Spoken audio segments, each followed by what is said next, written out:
Hukum Newton 1 berbunyi, suatu benda akan tetap diam atau bergerak dengan kecepatan tetap kecuali ada gaya luar yang bekerja pada benda tersebut.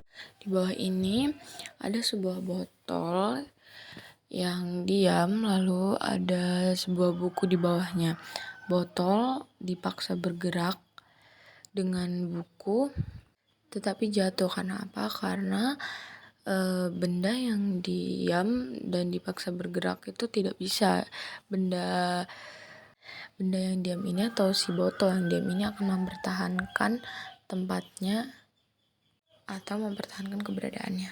Hukum Newton kedua, bagaimana jika suatu benda diberikan gaya, maka Newton menemukan hukum gerak yang kedua. Pada suatu benda mendapat gaya luar, dia akan bergerak dengan kecepatan yang tetap.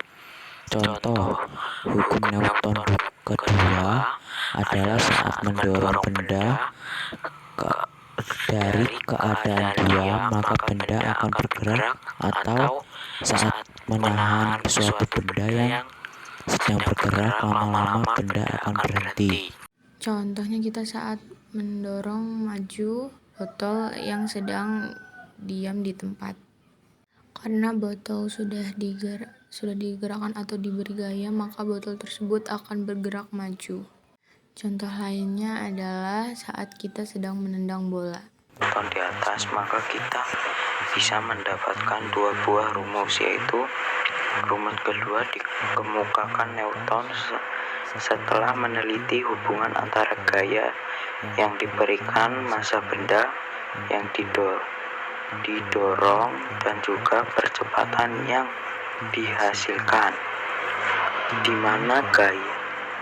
mana F sama dengan gaya buka kurung dengan satuan N atau kg titik M atau S per 2 tutup kurung.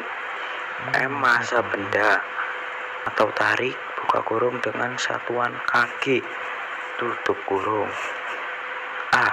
Percepatan benda yang didorong atau tarik buka kurung dengan satuan M per sekon kuadrat. Rumus yang ditemukan adalah sigma F sama dengan 0 atau jumlah gaya sama dengan 0. Lalu rumus yang kedua adalah sigma F sama dengan M kali A atau jumlah gaya sama dengan M kali A. Rumus ini diciptakan untuk memudahkan kita menjawab pertanyaan bagaimana jika massa suatu benda itu semakin besar, berapa percepatannya. Untuk cara mengerjakan rumusnya kita lihat contoh berikut. Sebuah benda diketahui bermassa 35 kg dengan percepatan 2 meter per sekon kuadrat. Berapakah gaya pada benda tersebut? Kan di soal tadi yang diketahui adalah massa dan juga percepatannya. Massa tadi bersimbol M, sedangkan percepatan disimbolkan dengan A. Massanya tadi adalah 35 kg dan percepatannya tadi 2 meter per sekon kuadrat. Lalu apa yang ditanya? Ditanya adalah gaya atau yang disimbolkan dengan F. Cara menjawabnya kita tulis rumus yang tadi, sigma F sama dengan M dikali A. Lalu adalah 70.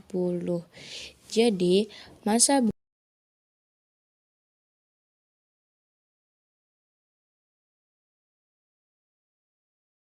Untuk suatu gaya yang diberikan, maka akan ada reaksi dengan arah berlawan dan besar yang sama. Untuk memahami, mari kita lihat dua buah contoh berikut. Contohnya adalah ketika kita meninju tembok. Kenapa? Karena saat kita meninju tembok, tangan kita merasakan sakit. Padahal kita yang meninju atau kita yang memberikan gaya.